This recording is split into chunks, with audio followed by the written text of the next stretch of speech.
Hola, soy Pablo García Montañés, de la Asociación Española de Secretarios Generales y de Consejo de Administración, y hoy me acompaña a mi izquierda mi compañera Zauri Martínez. Hola, Zauri. Hola, Pablo, ¿qué tal? Pues vamos a empezar con el siguiente video podcast.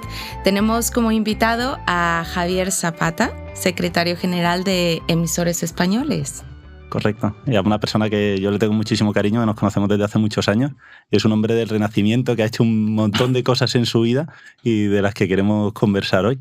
Y Javier, nuestra primera pregunta siempre es la misma, es si nos puedes hablar de tus orígenes, de dónde vienes y cómo ha sido tus inicios de la carrera profesional. Oye, pues muchísimas gracias a la Asociación de Secretarios. La verdad es que suena muy bien. El secretario es un ser que normalmente está solo en un terreno relativamente hostil, o sea que normalmente el secretario no tiene a nadie parecido a él en la compañía. Tiene un vicesecretario que suele ser, conviene que sea un poco amigo tuyo, ¿no? Porque si no...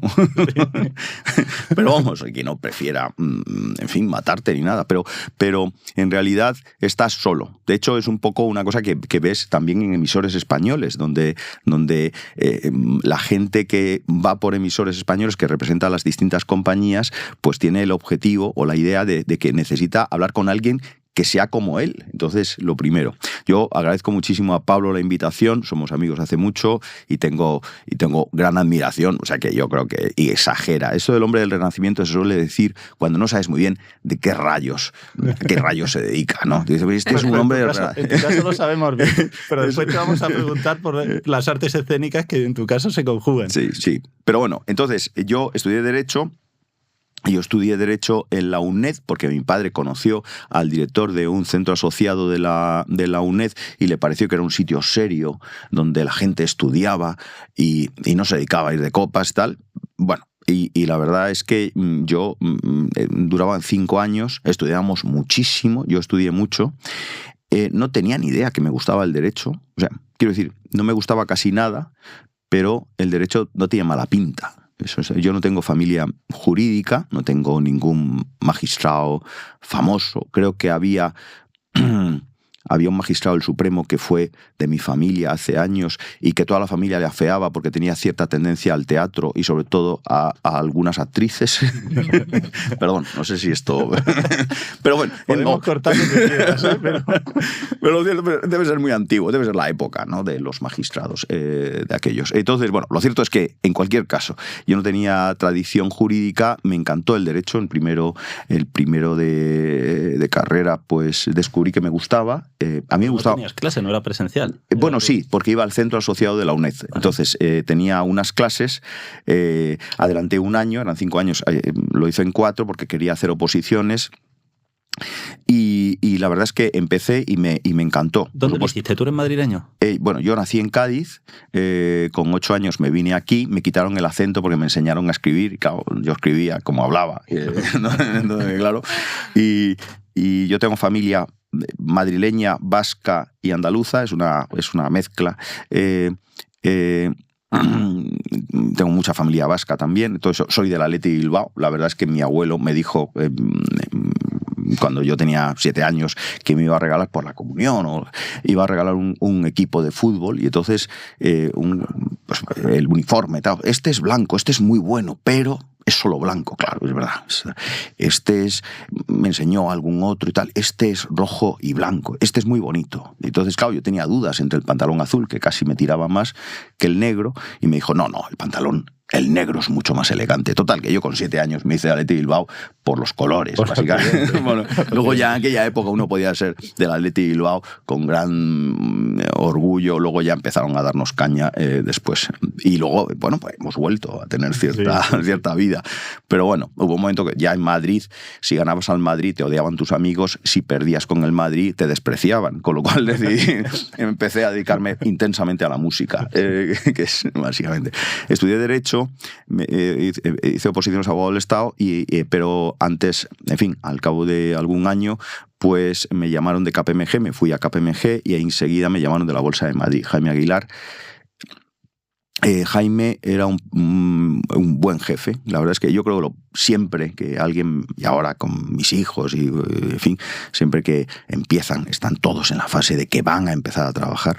Entonces, la contestación para mí, o el consejo, no es tanto, no es otro que tengo un buen jefe que te enseñe.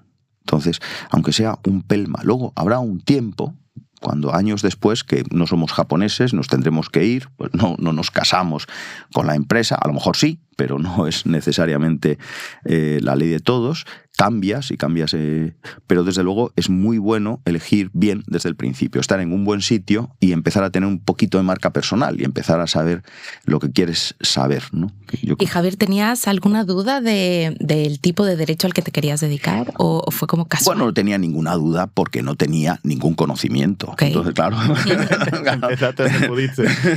tener duda exige una previa, en fin, planteamiento. Haré esto será mejor que lo otro. No tenía ninguna duda, no sabía nada. Entonces, la verdad es que yo empecé en KPMG, en Tax Legal, ¿no? Tax and Legal o algo así, que era como nos llamamos. En un mes yo me lo pasé muy bien, teníamos muchísimo after work, muchísimo, en fin, o sea que lo pasábamos muy bien también. Trabajamos todos los días a todas horas y luego salíamos, o sea que en realidad era una vida de adolescente casi, ¿no? Bien, y luego ya enseguida me llamó la bolsa, me fui a la Bolsa de Madrid, saqué letrado de Telefónica, estaba trabajando, pero saqué letrado de Telefónica, y la verdad es que ¿qué hubiera hecho yo de letrado de Telefónica? Pues seguramente vivir fenomenal, pero, o sea, fenomenal, porque, vamos, que yo conozco letrados de Telefónica que les ha ido fenomenal, porque además tenían cierta compatibilidad y de pronto, pues oye, pues era una persona, un abogado jovencito que de pronto parecía ser... Era una oposición. Era una oposición bastante, bastante gorda. Era una oposición que era un poquito menos que abogado del Estado. Yo me sabía la de abogado del Estado, lo que pasa es que en el último ejercicio, bueno, al final suspendí cuando... aprobando los primeros ejercicios y tal. Entonces, bueno, saqué el letrado de Telefónica, pero ya estaba en la Bolsa de Madrid. Y ya en la Bolsa de Madrid dije, pues me tengo que ir a no sé de dónde y tal. Y ya el presidente del tribunal me dijo, hombre, no tomes posesión porque le quitas la plaza a alguien. Tenía un puesto muy bueno, creo que el 3 o algo así. Le quitas la plaza a alguien, al siguiente no puede pedir la plaza y a lo mejor lo mandan a no sé dónde. Hombre, pues... Entonces... saqué sangre, me sacaron sangre. Fue lo último que hizo Telefónica conmigo. Bueno, no quiero decirlo mal, pero en fin, me sacaron sangre y me hicieron un análisis, me dijeron, y después, yo no sé si los análisis me los dieron, ahora que lo pienso, pero lo cierto es que me convocaron un día para tomar posesión y hablé con el presidente, tipo Orondo, simpaticón. Hombre, la bolsa es un sitio muy bueno y tal. Bueno, total. Te fuiste para la bolsa. Y me quedé en la bolsa. Y ahí estuve 9 años. Me empezaron a tirar los tejos en política, alguno, en la Comunidad de Madrid, bueno, tal. Y luego la ministra, bueno, Isabel Tocino. Entonces al final me fui con ella y estuve... A mí me gustaba siempre lo público. Me había quedado un poquito, o sea, con la espinita de la oposición y tal. Y entonces, y aunque la Bolsa de Madrid tenía un aspecto también público interesante, de administración, pues yo qué sé, corporativa, tal, pero la verdad es que... bueno, me fui al Ministerio de Medio Ambiente, estuve allí. El Ministerio de Medio Ambiente, la primera vez que llegas, el guardia civil de la puerta te saluda, se cuadra y tú dices, joder, ¿cómo exagera este señor? ¿No? Esto está... Bueno, es una cosa totalmente excesiva. Yo soy un pobre ciudadano normal, soy un súbdito, soy un contribuyente, ¿no? Pero claro, cuando después de un mes el guardia civil está despistado y no se cuadra, tú dices... Este hombre no se está dando cuenta quién está entrando, ¿no? Entonces, bueno, luego pasa el tiempo, os cesan a todos y cuando vas a decir que tienes que ir para no sé dónde, te pide el DNI, el mismo que se cuadraba. Entonces, claro, esto es vanidad de vanidades, esto yo, ¿qué es mi vida? Un frenesí, en fin, pues esto ¿qué es? Pues nada, que resulta que hoy eres alto cargo, mañana no eres cargo y pasado pues tienen cargos contra ti, en fin, o lo que sea. ¿Por qué se acabó lo del ministerio? ¿Por qué hubo cambio? No, porque me acuerdo que había un presidente que se llamaba Aznar que en el segundo gobierno tenía una libreta azul que decía, tengo aquí la libreta azul y tal. Bueno, y en la libreta azul yo me fui a ver como decía Aznar, que cesaba a todos, pues con mi madre. Había una película que se llamaba Solas o algo así, una de llorar un poco. Pero vamos, yo estaba encantado. Ya me fui a Baker, ya estuve ya en un despacho durante un tiempo. Lo que pasa es que luego hice algo de consultoría, estuve en Panamá trabajando en gobierno corporativo con el Banco Interamericano de Desarrollo, haciendo códigos de buen gobierno por ahí. Estuve haciendo algo de pensiones también en Panamá y todo regulación de mercado de valores, pura regulación de mercado de valores. Ellos tenían un decreto, que era una especie de ley, y todo lo demás estaba delegado en la Comisión Nacional de Valores, que era como se llamaba aquello. Y éramos ahí, coincidimos algunos ex consejeros de CNMV y yo que venía de la Bolsa de Madrid. Claro, estuve 9 años en la Bolsa, pues eso. Y Manolo Pizarro me dijo que no me fuera de la Bolsa, que la Bolsa se vivía muy bien. Y la verdad es que sí, que se vivía muy bien luego ya. Pero bueno, también volvemos a que hay que saber irse, ¿no? Sí. Hay que saber irse. Y después estaba yo en Bolivia hablando con alguien que había hecho la ley de no sé qué, de administraciones de pensiones, pero la tenía guardada en un cajón porque hasta que no se la pagara el Parlamento no estaba dispuesto a entregarla. Bueno, o sea, que había un cajón en una caja fuerte, quiero decir, no me la enseñó, nunca me enseñó esa ley. Él la tenía, no sé si alguna vez la aprobaron, supongo que no, pero bueno. Y estaba allí cuando me llamó un secretario de un banco, luego me llamó otro para encargarme de no sé qué, pero ya en ese momento me llamó el Banco Popular, el secretario general, consejero también, era un consejero, era una persona que fue muy relevante, y bueno, que es Paco Aparicio, un tipo jefe, el mejor jefe que puedes tener casi, ¿no? Y me dijo, oye, tú no te líes con la competencia, tú no te líes, tú vente para acá. Y me entrevistó Luis Valls, que era un señor de aquella época, ¿no? Luis Valls, y le mandé un papel que había escrito sobre un tema de una autorización de un mercado, yo qué sé de dónde, en la CNMV, y dijo, bueno, esto es lenguaje de CNMV, pero le gustó, le debió gustar. Bueno, total, en eso me entrevistó también Ángel Ron, que en aquel momento era el consejero delegado, y ya entré en el banco. Entonces en el banco entré en el 2004, yo llegué.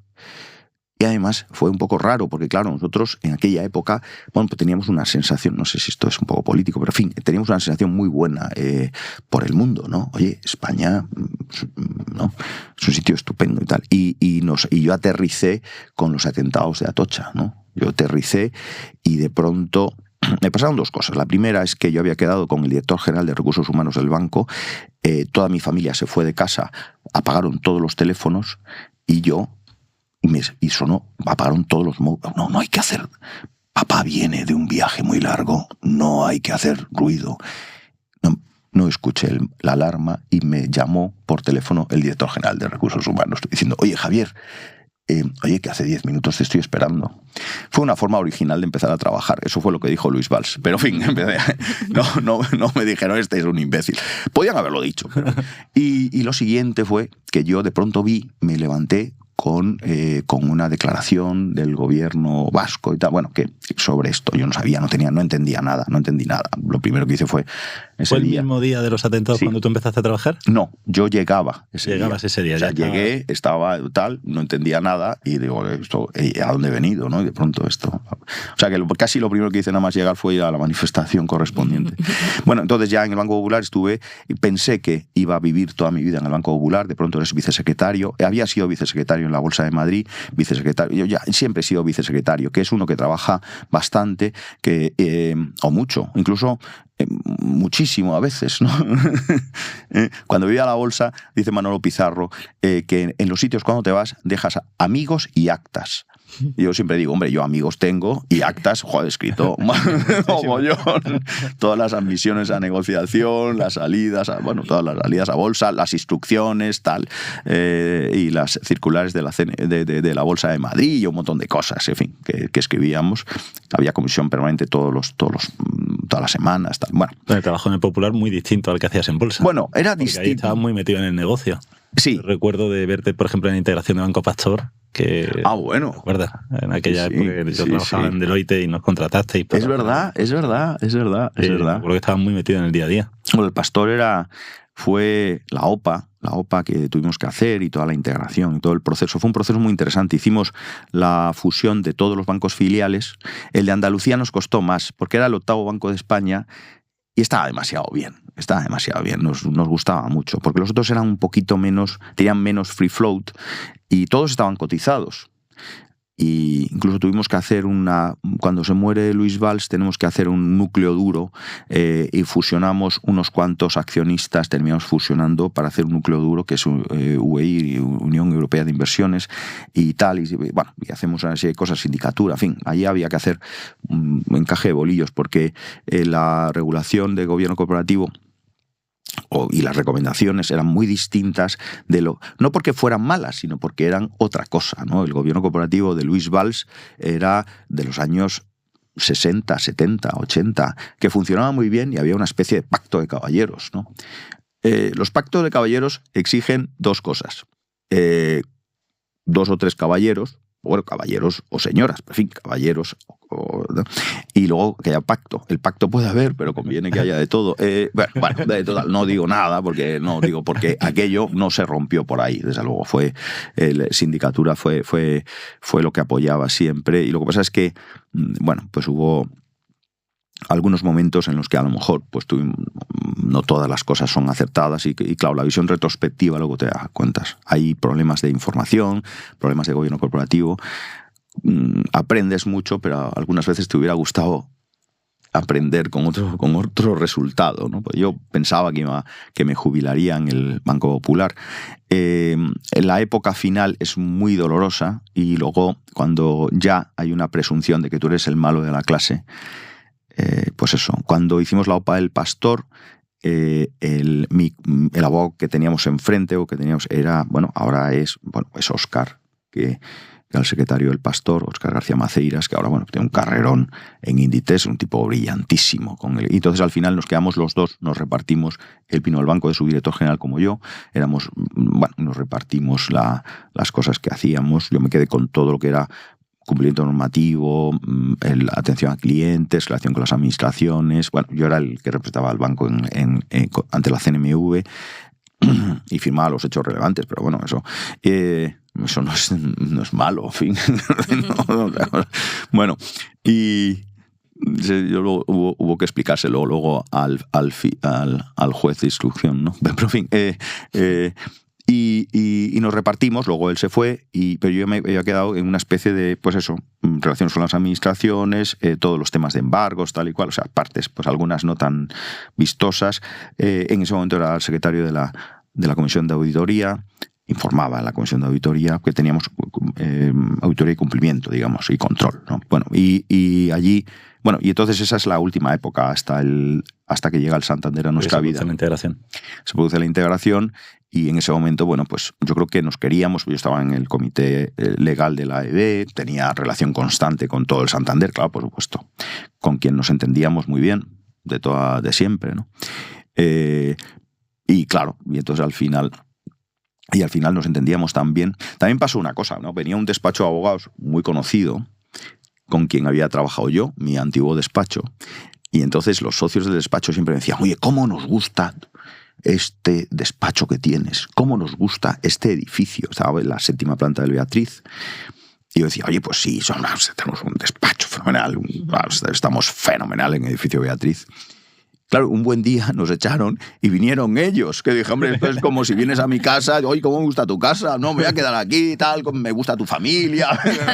Bueno, hombre, sí, yo sé que es muy bueno ser cariñoso, hospitalario, pero, en fin, pero bueno, así fue, las cosas de la vida. Nosotros terminamos fuera del banco y nos sustituyeron unos amigos que habían conocido en la 7ª planta del Beatriz porque les habíamos contratado para hacer una emisión de extensibles en la bolsa de Nueva York o yo qué sé, una cosa de estas cosas raras que había que hacer. Y entonces yo seguí. El Santander me dijo que me quería, pero que no me interesaba. O sea, quiero decir que hay mucho amor. Ya sabes que el amor es muy bueno en todo, en la familia, entre los amigos, en el matrimonio. Es muy bueno que haya amor, pero también conviene que haya algo de interés. porque si no, yo te quiero tanto, pero por favor, no vengas hoy. no vengas, porque mi amor se ha agotado, mi amor al verte. Entonces, bueno, pues es bueno también que teníamos que hacer vidas distintas, ¿no? Entonces, es un acuerdo allí. Llegamos a un acuerdo y yo en ese momento era presidente de Emisores Españoles. Emisores Españoles empezamos en el 2009. Yo era secretario, tal, no sé qué, bueno, y al final era presidente de Emisores con este plan de sucesión que es, oye, búscame un sucesor, me dice el presidente, Salvador Montejo, porque yo me jubilan, era consejero, bueno, salió muy bien de Endesa, era un tipo reconocidísimo, y yo en ese momento era el secretario, y entre los dos, digamos que gestionábamos Emisores Españoles, que en principio había 30 y tantos miembros, ahora hay más de 60 y tantos, teniendo en cuenta que muchos de miembros que se fueron haciendo miembros de Emisores Españoles, luego con fusiones o con exclusiones han desaparecido, o sea que a lo mejor seríamos 90, o yo qué sé, a lo mejor no tantos, ¿no? Pero en fin, prácticamente la inmensa mayoría de las compañías con vocación bursátil que cotizan en bolsa, el IBEX, etc. Entonces, y las pequeñas también, que nos interesan las pequeñas también, por supuesto. Y ahí podemos ayudar mucho, además. Total, que entonces yo llamé a los 4 posibles candidatos para ser presidentes. Los 4 me dijeron, ¿pero por qué no te quedas tú? Y al quinto le dije, oye, que si me quedo yo, pues sí. Entonces ya el plan de sucesión no estaba muy estudiado. Luego ya hicimos planes de sucesión. Ya estaba fuera del banco. Estaba antes. Estas cosas es justo la transición, claro, ¿no? Ahí al final.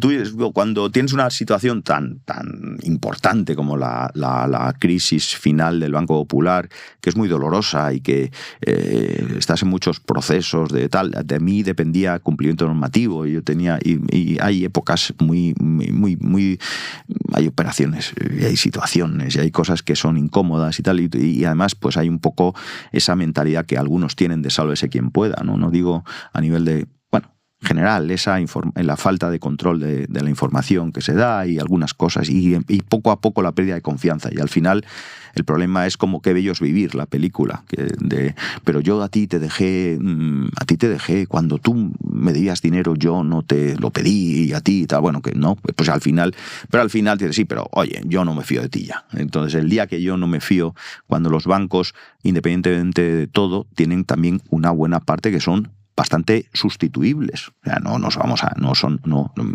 hay un banco que sea Picasso y el otro que sea el Greco. No son tan distintos, ¿no? Y entonces total, que en ese momento, pues yo vi que iba a pasar esta situación, y entonces ya empecé a pensar qué pasaba. O sea, en la época anterior yo me quedé presidente, estaba estaba en el de vicesecretario del banco y su director general de regulación, o no sé qué, bueno, dependían de mí todas estas cosas. Y luego ya en la última época, pues yo hablé con mi junta, y entonces, oye, ¿qué hacemos? Y me dijeron, bueno, pues quédate de secretario general porque nos interesa que te quedes en Emisor. Entonces, bueno, pues la verdad es que así fue. O sea, nos quedamos y teníamos un grupo muy homogéneo. Hay un principio muy importante en todas estas cosas de la vida es la amistad. Decía, la amistad es casi lo más importante, ¿no? La amistad.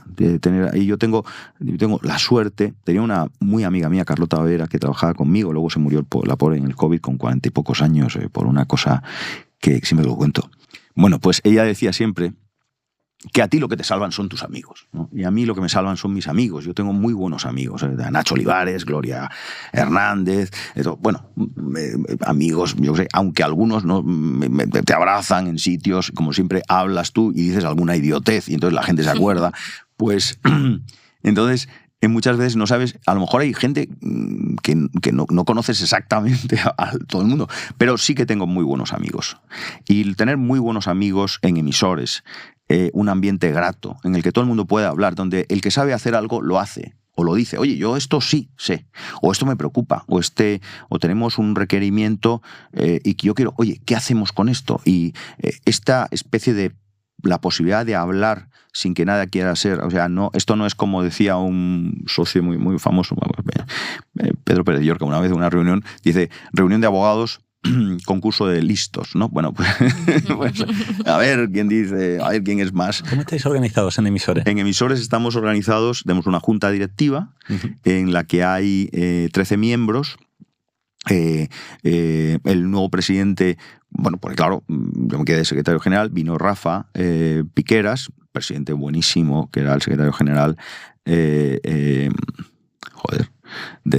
Enagás, y luego ya, pues ahora ha venido Lucas Osorio, que es de Metrobacesa, es un presidente buenísimo también, ¿no? Y tenemos tienen mandatos de 3 años y otros 3 en principio, y tenemos una junta directiva y luego tenemos básicamente una asamblea, pero todo el mundo trabaja en todo lo que quiere. Quiero decir que no hay mucha diferencia entre el ser de la junta directiva o de la asamblea, porque todas las iniciativas, los grupos de trabajo, las preocupaciones nos las plantean. Tenemos una pequeña organización que básicamente en la que estamos el presidente, la secretaria técnica, que es Blanca Doz, que es un acierto.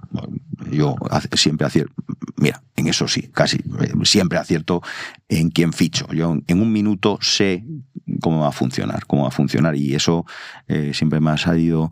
Me ha salido bien lo de crear equipos, ¿no? Y he tenido la suerte en todos los sitios que he ido, pues, yo qué sé, yo fiché al hermano de Nacho Olivares, a Chema, que está en Finrec, pero vamos, y he ido fichando amigos, amigos, he fichado gente, luego ya, y Blanca, tal. Y entonces tenemos un equipo, tenemos grupos de trabajo, uno de abuso de mercado, el Comité Internacional, porque tenemos muchísima presencia en ESMA y en Comisión Europea, estamos en varios grupos de trabajo de allí, luego tenemos mucha presencia en todos los grupos de trabajo de CNMV, estamos en el Comité Consultivo, digamos que tenemos básicamente una presencia más relevante en lo que es en el mundo de la opinión y el comentario normativo y tal, más que en...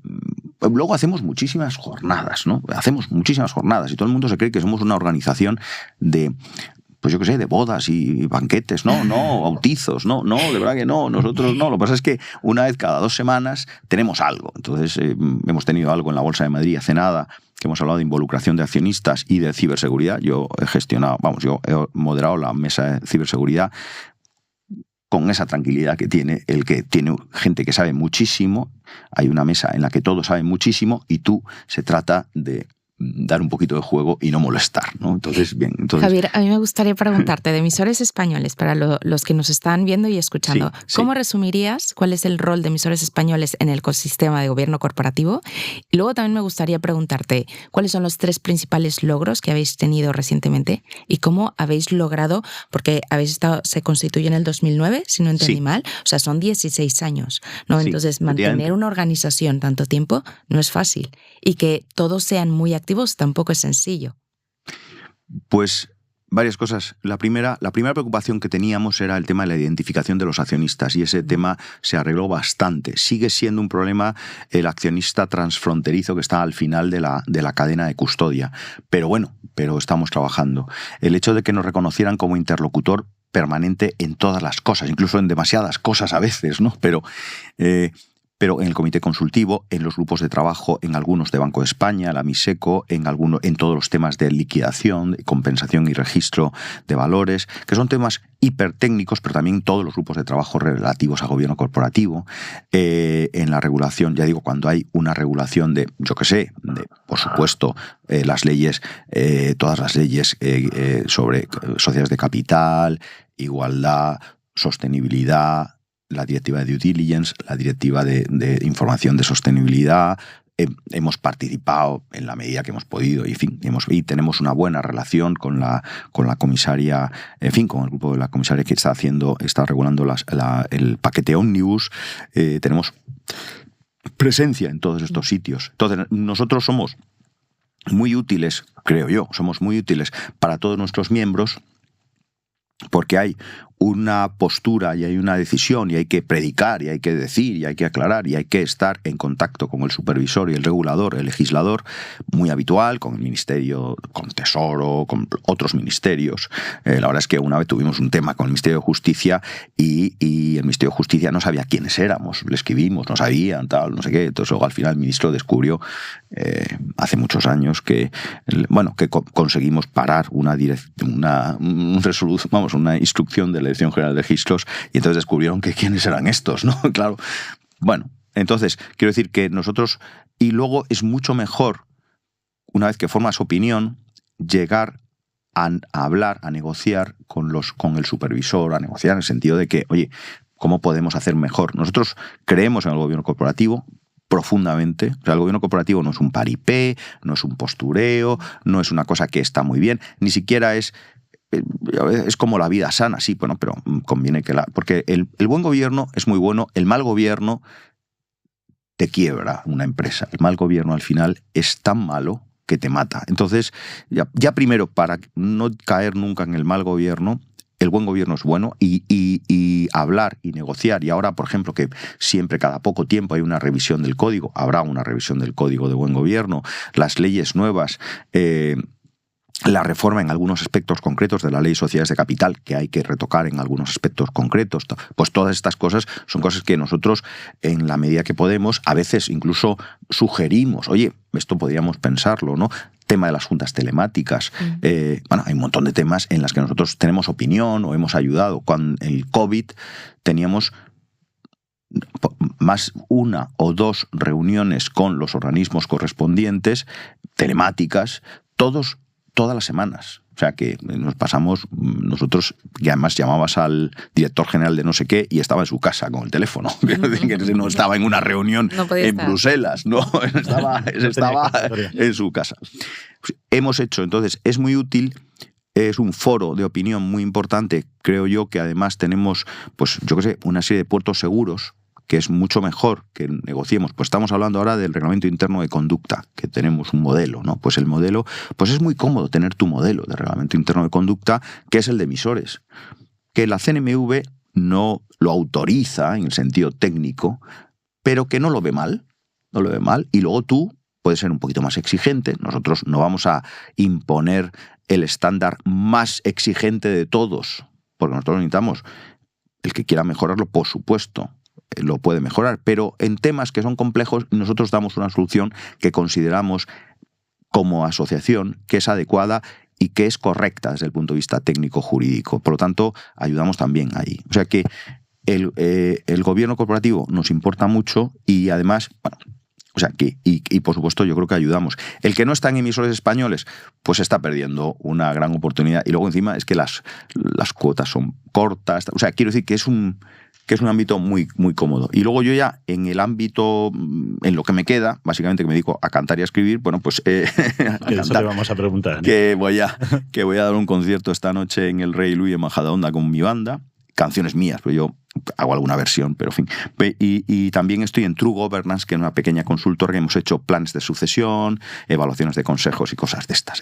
Y que hacemos, y que tiene un nombre muy chulo, True Governance. Tenemos la página web, tal. Y de cuando en cuando pues tenemos cosas, ¿no? Pues yo qué sé, pues el seguro de responsabilidad civil de consejeros. Bueno, pues es un tema muy complicado que a mí me ha tocado siempre lidiar. Bueno, pues es un tema en el que yo no soy el máximo experto, ni muchísimo menos.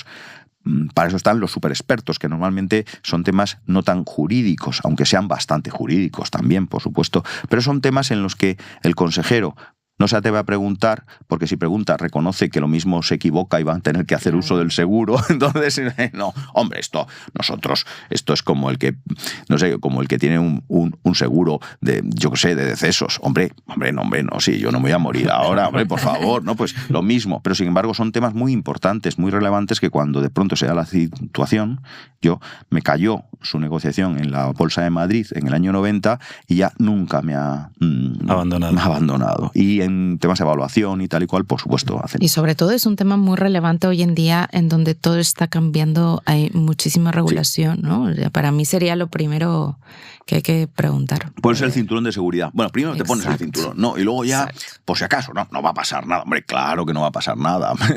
Nunca va a pasar nada. Pero Javier, yo no quiero irme sin hablar de tu faceta artística. Sí. Bueno, pues uno descubre de pronto que está en emisores, que está en True Governance, que está haciendo cosas, pero que, primero, yo no duermo muchísimo. Segundo, uno se pone a estudiar. A mí me apasionó la filosofía. Estudio filosofía, literatura, tengo algún profesor, tal. Me encanta toda la vida y de pronto tienes tiempo para dedicarlo a eso. Empecé a escribir muchos cuentos con Fide y luego he publicado muchas canciones y he publicado discos y estoy en Javier Zací, estoy en YouTube, estoy en Spotify, estoy en todos lados. Me acuerdo que en iTunes me mandaron un correo diciéndome: este año has ganado $10 por las reproducciones en iTunes en Apple Music o como sea, por las reproducciones de tu disco. Como la comisión por la transferencia es de $12, te recomendamos que esperes otros años. Nunca más me han vuelto a escribir, o sea, no sé si seguimos en los 10. Yo te venía escuchando. Sí. ¿Cómo definirías el tipo de música? Pues es un poco lo que en mis tiempos era afterpunk. Yo estuve viendo a Led Zeppelin con 14 años en Network Park. Me fui a Londres en el último concierto de Led Zeppelin. Bueno, la verdad es que luego ya he evolucionado. Ahora me gusta mucho Joycall and the Commotion, los 80s, la música escocesa, tal. Por supuesto, española, Golpes Bajos me gustaban mucho todo lo que era esa época de grupos. Hombre, Nacha Pop era muy importante, ¿no? En fin, Antonio podía haber sido nuestro Elvis Costello, ¿no? Bueno, y me gusta mucho esa música que es la que determina tu adolescencia y aunque luego ahora canto Händel, soy barítono, sí y tal, pero y ahora ya vas abriendo la cabeza y ahora ya no sabes, en realidad, ¿qué sabes? ¿No? Cuando mi hijo hace años me preguntó: ¿y tú, papá, a qué te dedicas? Yo a hablar y a escribir e intentar que se me entienda. Y cuando además alguien me hace caso, entonces ya eso es la repera, ¿no? Eso ya, no, es que además alguien me hace caso, ¿no?